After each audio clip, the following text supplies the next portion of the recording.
The last subject matter that we're going to talk about today that is related and very important, and that is social media. Social media in reference to the various different popular platforms such as YouTube, Twitter, Facebook, Instagram, Snapchat, WeChat if you're in China, and so forth. There's, of course, more, and it is ever increasing depending on who you are, your walk of life, what country you live in. One platform might be more popular and more commonly used than the other. But this is a new phenomena over the past years that is of critical importance to talk about and have a dialogue over about the usefulness as well as their dangers.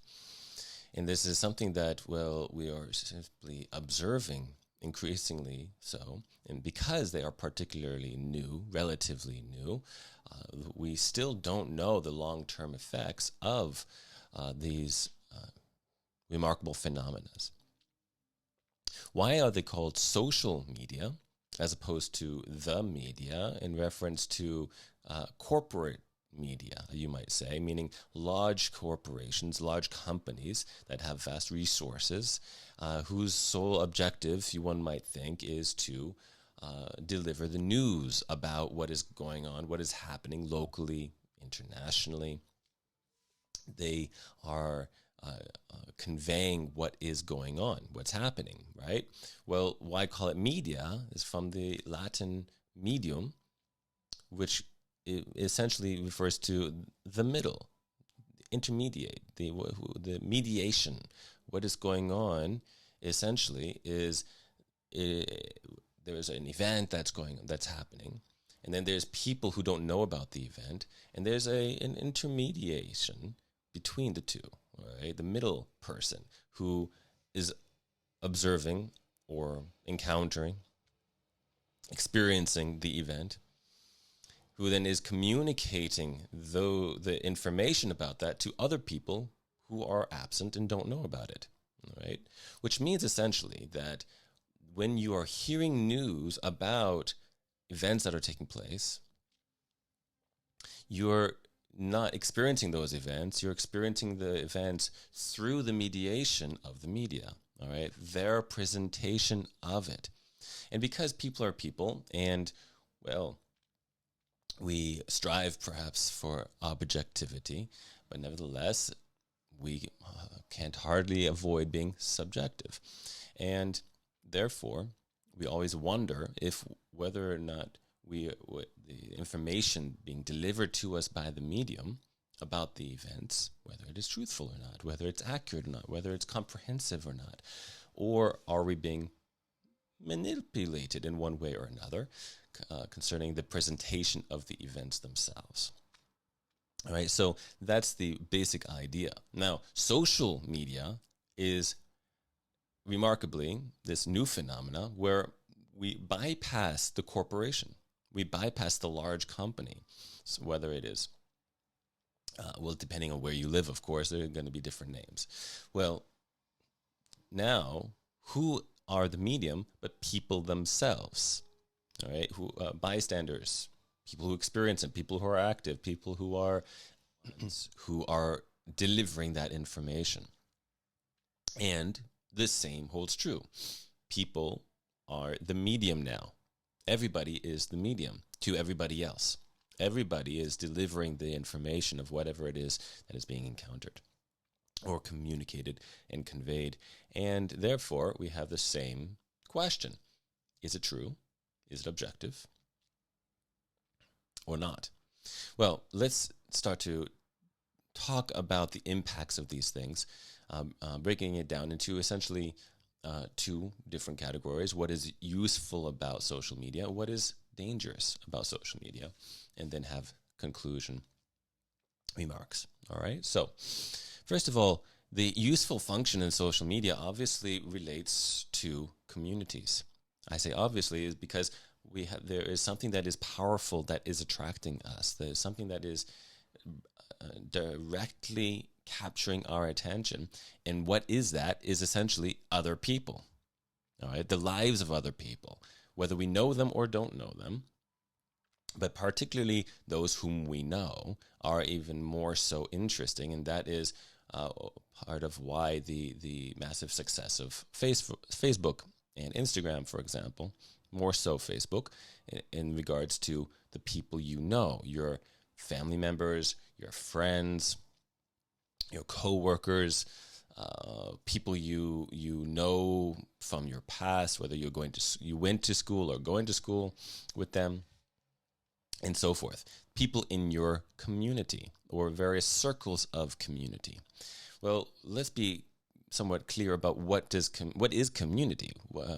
How would we define community? I would suggest simply as a collection of people who have common values, essentially. So therefore, you have more interest in your dialogues with one another.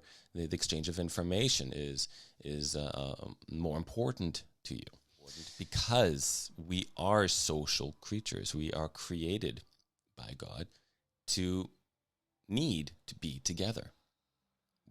Fundamentally, as human beings, we need to be with other human beings. Right? The social dynamic of many different kinds of people, many different species of people that are differentiated by ideologies, by beliefs, by the personalities and characters of interest, and how the world presents itself to different people depending on our personalities, tends to direct where we might associate ourselves within the savanna of the ecosystems of the communities of this new geography of the online world, manifested in various different platforms of social media. So that can be a tremendously positive thing. Right, we're going to talk about the problems of it, but that can be tremendously useful, tremendously positive. It can blow open so many limitations, historical limitations that defined the human experience up until now. Along the lines of community, therefore, is the joy that comes from sharing life with others, other significant people, whether it's family, extended family, the people that live in our geography, our friends, our coworkers, etc. We love to share life.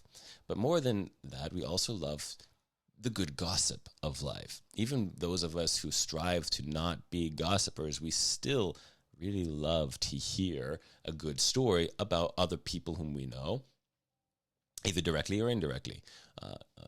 Other people whom we care about, or especially the people that we don't like within our community. We love to hear the good stories, the good gossip. And this is now a visual and verbal representation of what's going on in people's lives. All right, so it is that of course can have very negative ramifications, but it is also very positive in the sense that we can communicate more effectively, quickly,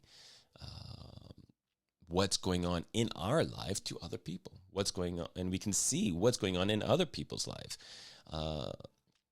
What do we want to communicate? What do they want to communicate about what's important to them, about what's going on, life events, what they're excited about, life tragedies, the griefs, losses of loved ones, the grief of failures, and so forth. We are able to communicate what's going on. Communication is powerful because knowledge is powerful for various purposes. And for the sake of building community, that is very efficient, effective, and therefore very good. Well, there is a great joy in being able to know what's going on in the lives of people whom we care about, whom we love, especially now in the global community where lives are separated by geography. This is more and more the case. Of course, indeed, depending on where you live, but there is a tremendous sense of a global community of people whom we know, we care about, but live on the other side of the globe. So therefore, it's not easy to keep up. It's not easy to communicate and know directly what's going on.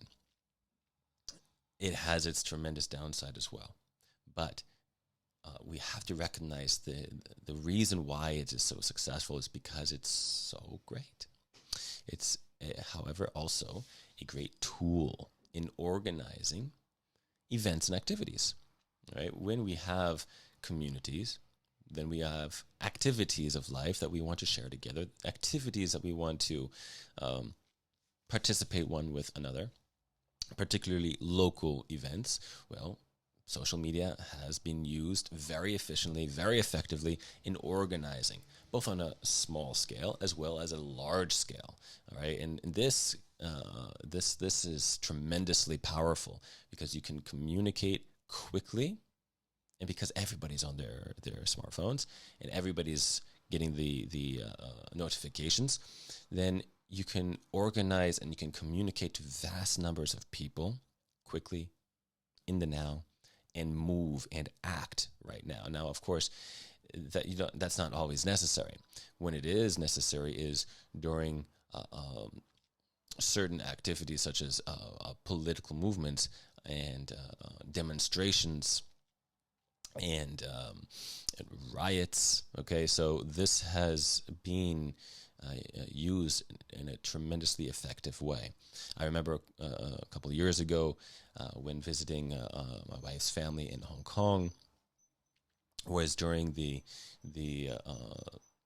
protest, the mass protest against the communist Chinese regime in imposing on the freedoms of Hong Kong. And so people, the masses gathered together. How was it so efficient, so effective? Because of social media.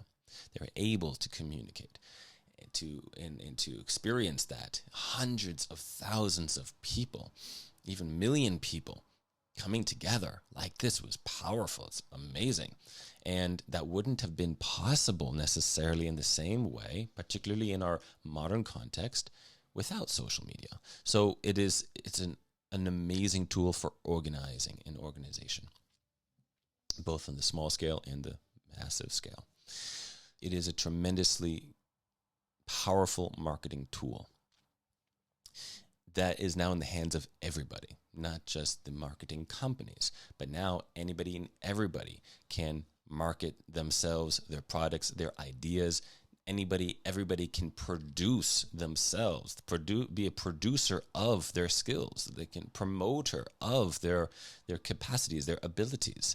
All right, anybody can now be the producer, and the market is in the hands of the people, in the sense that we vote depending on our clicks and on our purchases. The marketing power is the marketing vote, where the people are the ones to determine what's going to succeed and what's not going to succeed.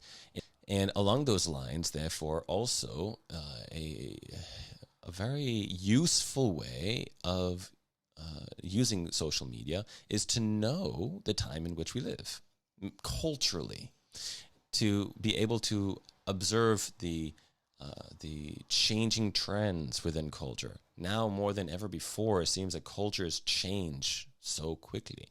Trends are in rotation even more quickly. And to know what is going on, people observe through social media.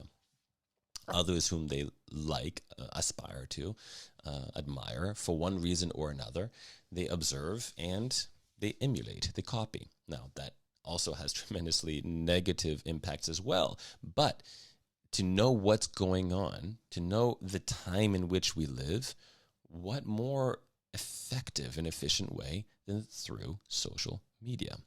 You see it, you observe it in the videos that people make, in the photos that people make, in the speeches that people make, and the comments that people make, in the music that people make, and so forth. Why it is so powerful is, again, anybody can publish themselves. Anybody can produce themselves. So therefore, it's more direct. It's still a medium, but it's a lot more direct. That's part of why it's so popular, part of why it's so successful. All right, so along those lines, then that is the last thing that I want to emphasize as a positive for social media is the power for the transmission of ideas. Okay, the freedom of ideas, the power to inspire other people with your ideas. Now, hopefully, those are good ideas. And if they're good ideas, for one reason or another, they become more popular. Or the more able you are to present your ideas, the more capable, more articulate, the more visually invested, the more powerful a personality, the more effective you will be in communicating your ideas. Therefore, maybe your ideas are not good and still successfully being transmitted and adopted. All right, so there's the negative in that. But still, that by itself, for people to communicate their ideas and hear, the ability to hear a diversity of ideas and thoughts and concepts, beliefs, opinions, that tremendous diversity is powerful. It's such an amazing opportunity that has been indeed utilized by communicators very efficiently. So maybe more than ever before, we are exposed to such a tremendous diversity of ideas, and the freedom to communicate is such a powerful positive.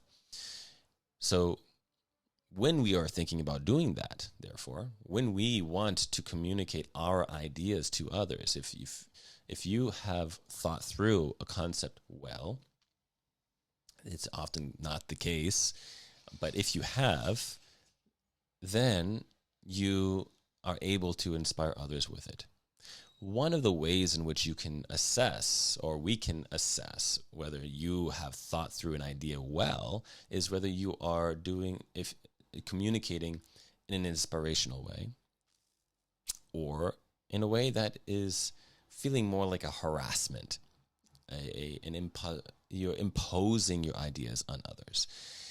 You are forceful to the point that is just, well, at the least uncomfortable and repulsive by others. Meaning, it's the difference between a trained mind that has learned how to think and has thought carefully about as many dynamics, as many aspects of your idea as possible, and has tried to find objectively, how are you wrong? If you have a good idea, put it to the test. Try to figure out, how am I wrong? Okay, that's the one of the more useful practices. Okay, because if you don't, well, others will, and well, too bad for you, because you haven't prepared yourself, and your idea can most likely easily fall. So you want to have confidence that your thinking is good and true as much as possible. That is a very different mode of being than a pathology, a belief system, maybe an inherited belief system that is untested, that is unchallenged, in the sense that it is unable to be challenged. Right? You don't accept anybody to challenge your idea. You're right, everybody else is wrong, by definition. Okay, which is, by the way, the pathway to a cultic community. And so, I mean, a community that is more of a cult than a living, vibrant community, where diversity of thought and ideas is promoted, is encouraged for the well-being of the community. So you want to recognize within yourself, within your own beliefs, is it a pathology that is unchallengeable, or do I challenge myself regularly? Do I challenge my beliefs regularly, especially one's belief in God? We must continuously put ourselves to the test, because we live in an environment today that we are continuously put to the test. Right? We are continuously challenged. We are perceived to be most pitied in our modern scientific societies.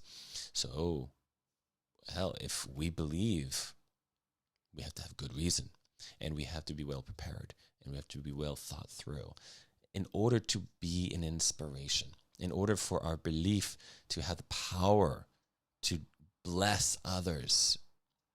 Has to be put to the test. And so when using social media to communicate our ideas, don't use it as a hammer bashing over the head, but rather an inspiration.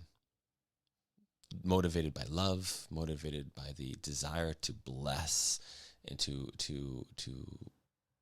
be a messenger of peace. Let's move into the unhelpful dangers, the real dangers that are presented in social media. And that is, well, I can divide these into some 3 different areas, all right, that I would at least like to talk about. There's going to be more than I have can or have time to discuss, but we can talk about false expectations and the damage of those false expectations. We can talk about addiction to social media, and we can talk about, therefore, also the growing experience of depression as a result of those addictions to social media. And then, well, we can talk about the more serious dangers.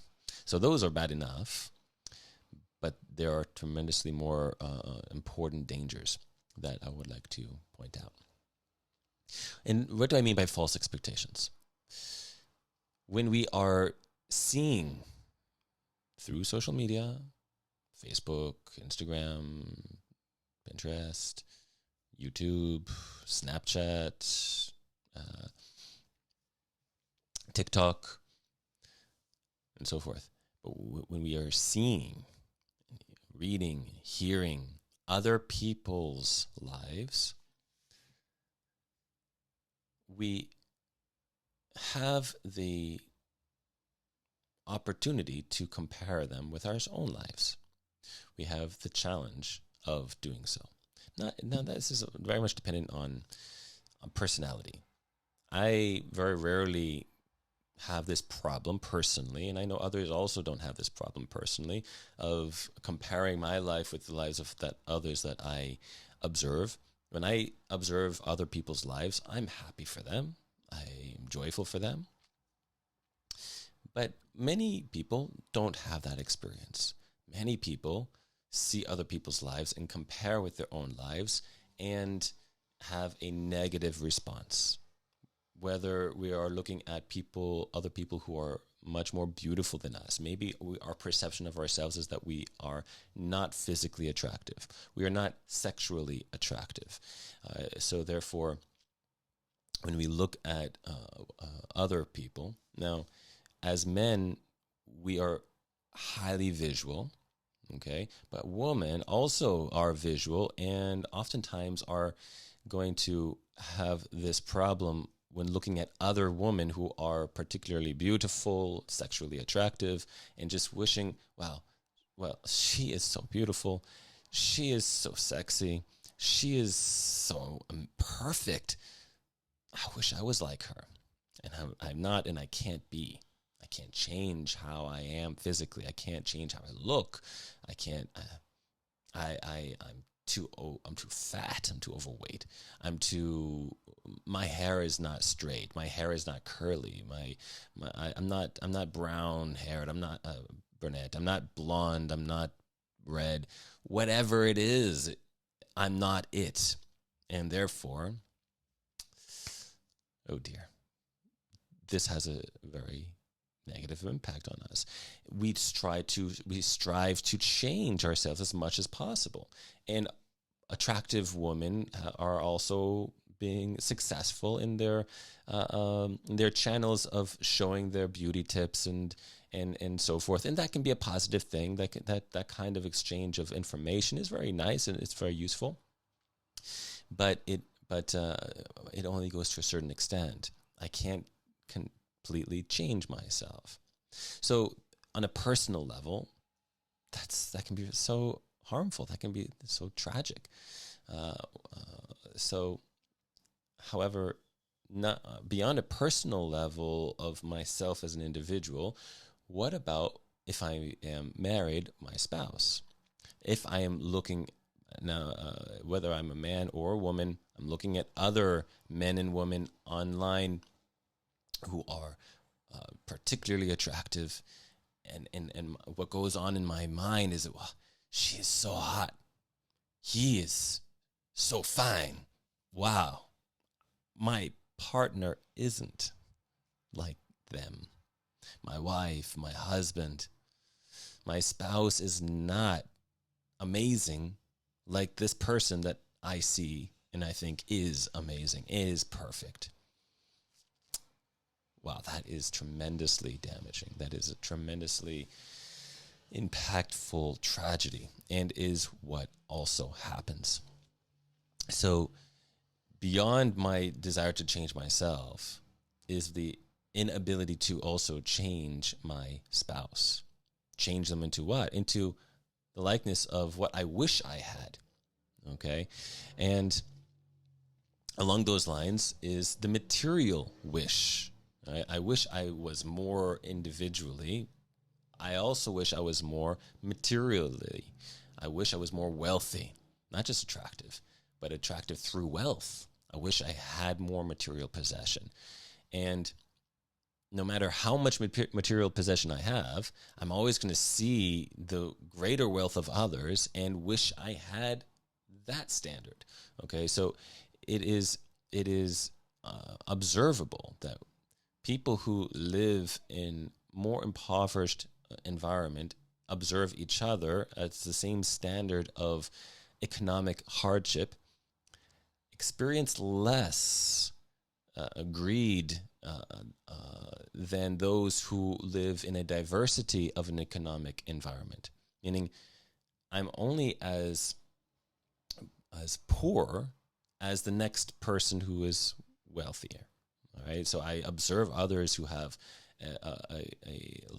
a better economic status and therefore material possession, and I'm comparing myself to them. The importance of this is, especially if we are in a prosperous environment, if we are personally economically prosperous, the standard is always those who are more wealthy, and therefore I look to them, and I, in my greed, I resent them, and I desire their wealth.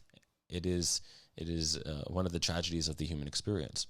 It's the thorn of the economic greed. So that is a tremendous problem, because now we see much more, especially if we are in an environment that is more economically challenged. Now through social media, we can see beyond our local environment, our local circumstances, and we can see beyond into other countries, or other, even just more locally, other circles within our own country, but then beyond into other countries, and we then realize what we don't have and wonder, why do we not have? All right. So there is the problem of physical lack. There's the problem of material lack. But then also there is the problem of intellectual lack. All right. Before I talked about the power of the exchange of ideas, but what if I don't experience myself to be so interesting? What if I think of myself as boring?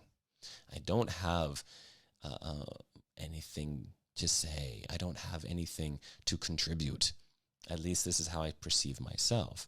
And therefore, and I see other people, and I wish I was more interesting. I wish I was more attractive intellectually, not just physically and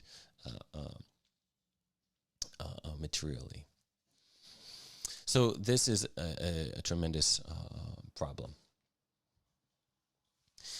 that inevitably leads to degrees of depression, and that is just tragic and unnecessary.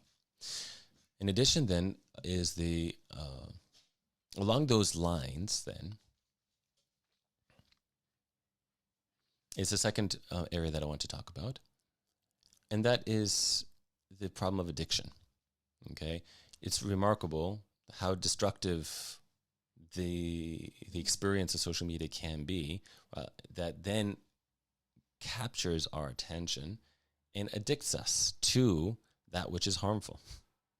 Kind of like, well, if you are drinking way too much alcohol and you are getting yourself addicted, becoming an alcoholic, it's killing you, but you are still addicted to it and you want more of it. Same way, social media, like alcohol, if it's balanced, if it's at the right degree in your life, it's not too much, it's okay, then it's okay, no problem, even good. But if you lose the balance, then we tip over into an addiction. And we now know that this is intentional, because those who created the different platforms of social media, they are corporations now. They're companies. They're large. They are exceedingly powerful economic institutions now. And therefore, how did they get such? Is because of us. And they want to continue to maintain and to grow that. And that they use us as their economic marketing tool. The information that we offer freely, because the mediums are given to us freely, are now the powerful marketing tool. And they know and understand human nature, the biology and physiology of humanity, of how the hormones, the chemicals of emotion work in our being, and that when we release endorphins, we're going to feel quite happy, and we're going to feel good, and we're going to want more of the source that provided those good feelings. Well, the power of attention that we receive when our posts receive clicks and likes and loves and laughters and so forth, the numbers of people that view our posts, well, they are very addictive because it's so exciting. It releases the chemicals of emotion that attract us, that make us happy, that excite us, and we want more of it, and we need it more, to the point that we continue to post and we continue to observe what we have posted, how many people have viewed, how many people have liked, how many people love this. Well, it creates a certain addiction to it. And again, this was purposeful. It's this intelligent, informed marketing, using us for their economic benefit. And we're very happy to do it because we get the benefit. And so that's the exchange. That's the economic exchange. That's the business exchange. How do I know that I am addicted, or if I'm addicted? Well, very simple. What do you do the first thing you wake up in the morning? Do you open your smartphone? Do you go to WhatsApp, Facebook, Instagram, WeChat, whatever it is, whatever your medium is? What's the first thing you do? Is the starting indication of your being addicted. Kind of like an alcoholic starts to drink in the morning. So also the first things we do is we want to know all that we can. We have to gather the information that we missed while we were sleeping. That problem of sleeping, we miss so much. Well, first thing when we wake up, we look at our messages. And then continuing on, well, A good healthy bowel movement in the morning is a good indication that of our digestive health. Well, so while sitting on the porcelain throne, so to speak, on the toilet, or whether we are, even if we are squatting, I don't know, but well, what are we doing? We still have our smartphones, and we continue to entertain ourselves in this manner. But then, more importantly, more problematically, is at the table when we are eating with our family members, with our friends. We continue to have our phones on with our faces into the screen. And ultimately, the right way to soothe ourselves into sleep is, well, of course, on social media. And well, the problem is I can't stop. I just take 5 minutes, just to catch up a little bit. But then I keep scrolling. I keep scrolling. I keep scrolling, and I can't stop scrolling. And then I'm looking at the information I looked at today already. And I just keep. I can't stop. I'm laying in bed and I can't sleep. Why can't I sleep? It's because I can't stop scrolling. Obviously, I'm addicted. And that is important revelation. If I can know that concerning myself, then I can start to make a choice what to do about my addiction. And so altogether, essentially, we come to a recognition that we are the source of our own depression. We have the power, therefore, to change it. It just takes real effort to get over our addiction, but that is the path out of our depression that we might experience as a result. And part of why we're depressed is because we're not living life.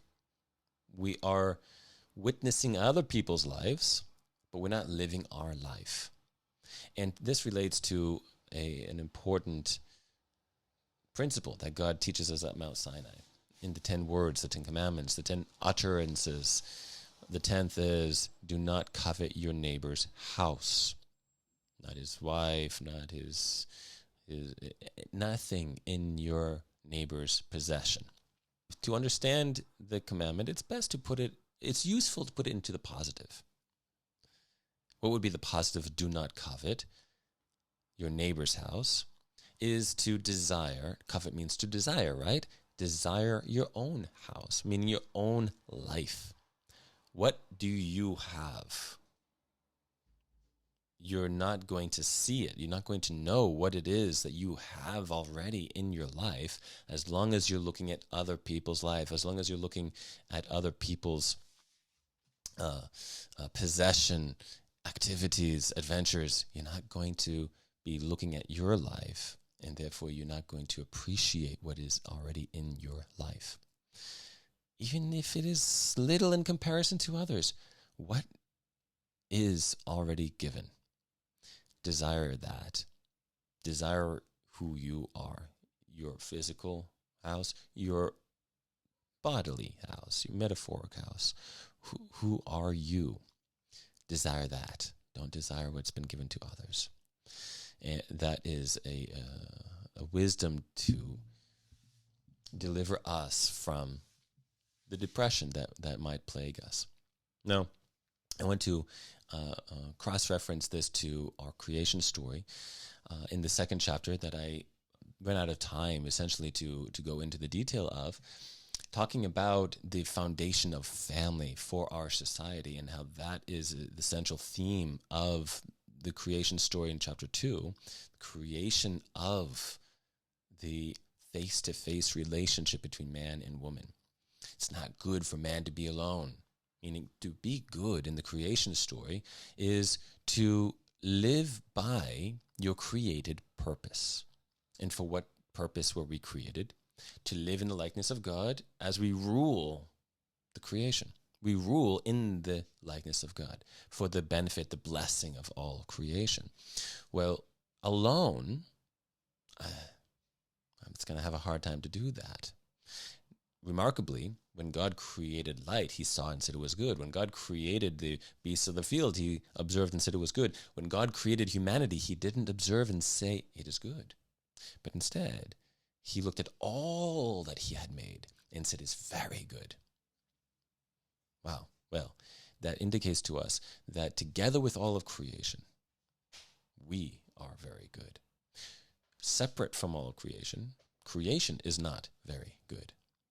So our humanity is dependent upon the natural world that God has created and dependent on doing the work that we have been created to do.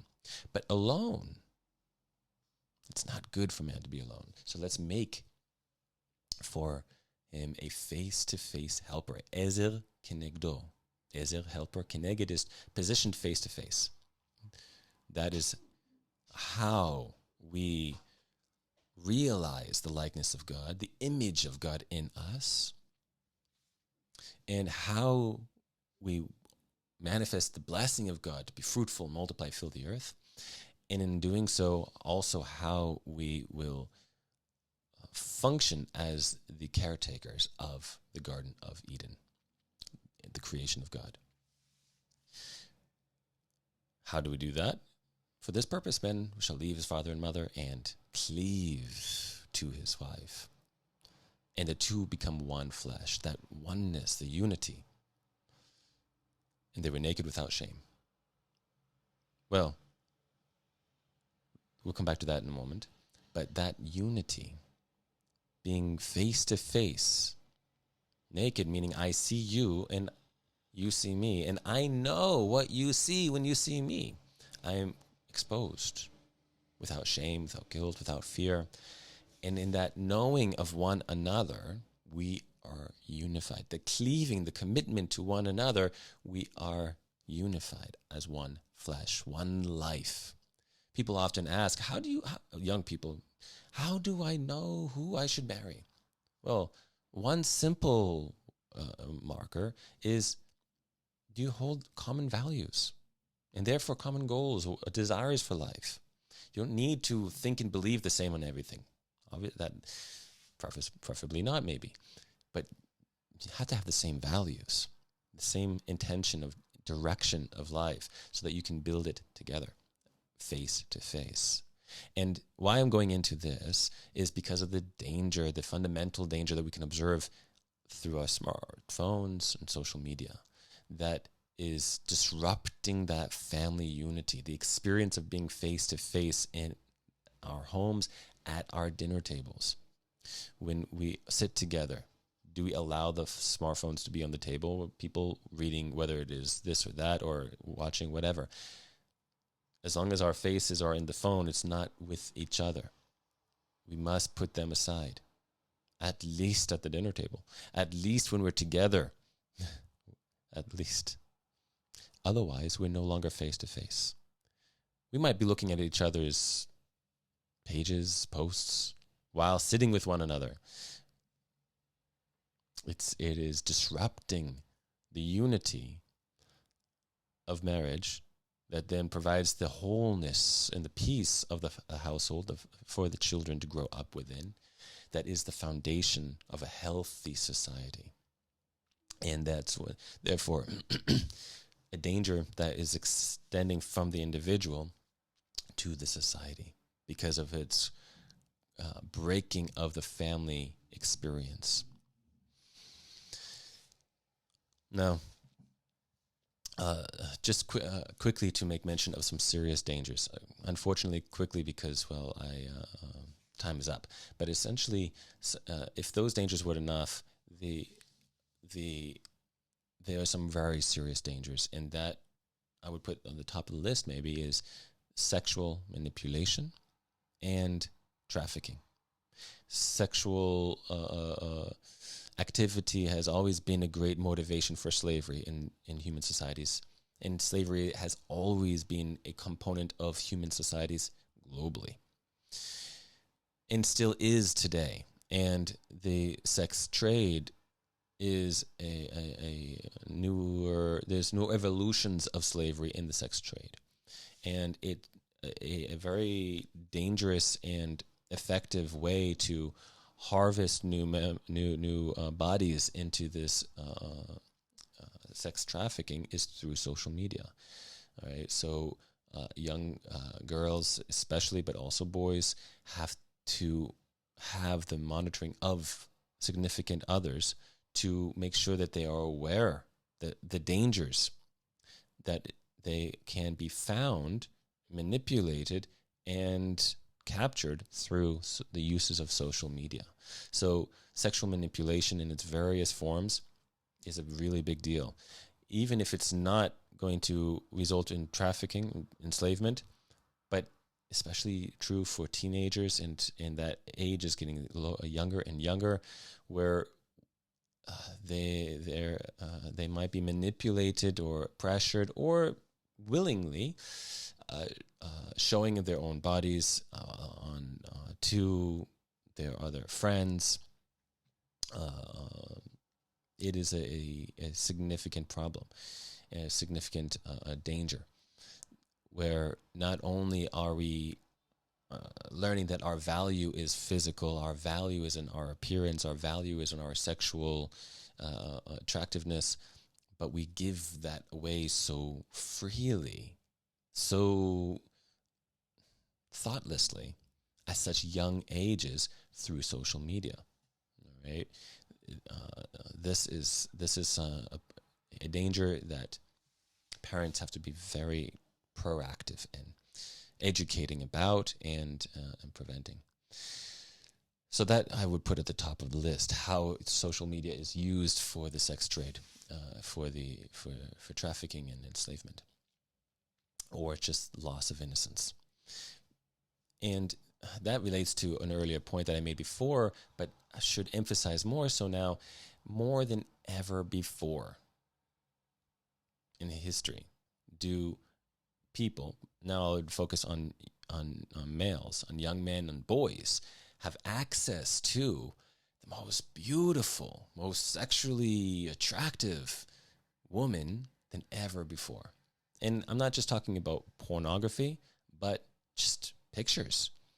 So our media, Facebook, more so Instagram, TikTok, Snapchat, Pinterest, YouTube, more than ever before. We can see everything. We can enjoy everything. We can just be completely exposed to what we never before had access to, and that is beauty that is exposed. And that has a serious effect on many levels.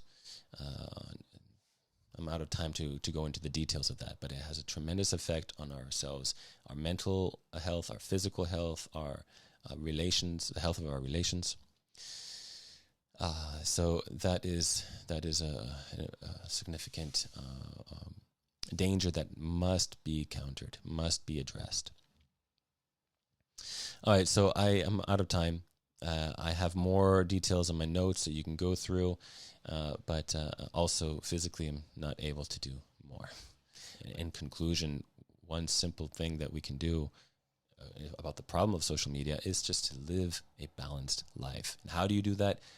Love to live. Love your life and have a passion to live your life in a diverse way. Engage with simple things, hobbies, simple joys and activities. Schedule time to be in beautiful nature as much as possible with real people, real animals, real nature, real beauty. Love life and to live life, and to do so in the real life, not through the screen. All right, thank you for this opportunity.